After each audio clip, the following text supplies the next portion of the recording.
Hi everyone, it's me again, your favourite Scotsman. In one of our recent videos, we spoke about the importance of having a will. Today, we'll be discussing something arguably more important. What a power of attorney is and why you should absolutely have one. A power of attorney is a written legal document that authorises another person to make financial and legal decisions on your behalf. It is needed to protect your finances, health, and personal decisions as you age and potentially become less capable of making these difficult decisions. Have you ever considered what would happen if you experienced an accident or a personal emergency? This is exactly the type of scenario that a power of attorney would cover. Findings in the 2019 Canadian Financial Capability Survey showed that only 40% of Canadians have powers of attorney, and this drops significantly to less than 10% for those under the age of 35. The question is, why wait? I get it. Being unable to make decisions for ourselves is something we don't like to think about, and we don't think will ever happen to us. Life doesn't work that way though. Think about it this way. It's not that you won't be making decisions later in life, it's that you've already made one by nominating someone to have powers of attorney.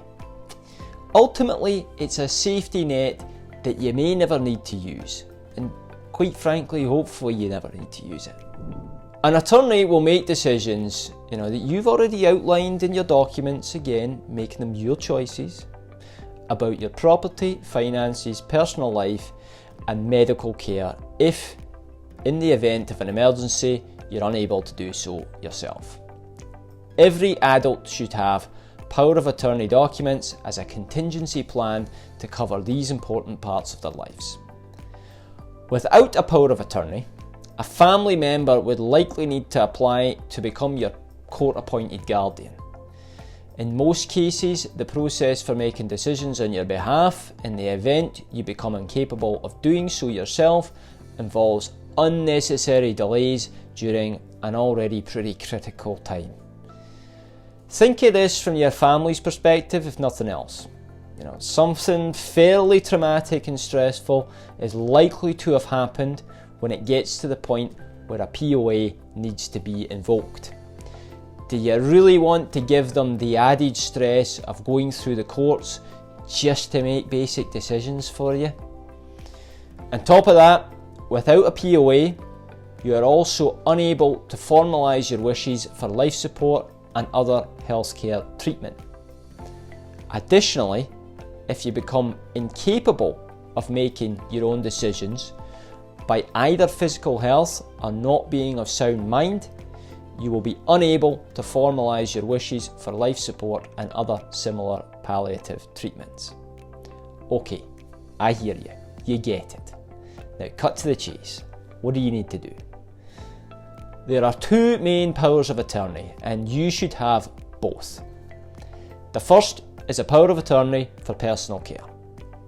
This should be a spouse, relative, or a close friend who knows you well. The person described in this document will be the voice of your healthcare decisions if, for whatever reason, you are unable to communicate your wishes. This individual can make decisions regarding your healthcare, housing, meals, and clothing. The second is a power of attorney for property. This allows the person described in the document to make decisions about your property and finances, such as paying your bills, managing your investments, and collecting any money owed to you if you're incapable of doing yourself. These powers of attorney can be divided into two subcategories. They can be distinguished by their following designations: a general power of attorney or an enduring or continuing power of attorney. Note the difference as they are described in a publication supplied by the Government of Ontario. A continuing power of attorney for property covers your financial affairs and allows the person you name to make decisions for you even if you become mentally incapable. A non-continuing power of attorney covers your financial affairs but can't be used if you become mentally incapable. Like your will, you should review and update your power of attorney documents as your life changes. Big moments such as introducing a child to the family, moving to a new home, or divorce, this may trigger you to make the appropriate changes. Remember, while still capable and of sound mind, you can always make changes. It's not set in stone, so you shouldn't start fearing the process, getting it done at a young age. Making sure your attorney is aware of the types of decisions that they may need to make so they will feel educated and confident to take on those responsibilities if called upon is also important. It is important that you have a serious discussion about the responsibilities and expectations to make sure they are still on board with the role. You can pick more than one attorney. However, this is not something we would recommend, as it can lead to indecision and arguments at a time when ideally that shouldn't be happening.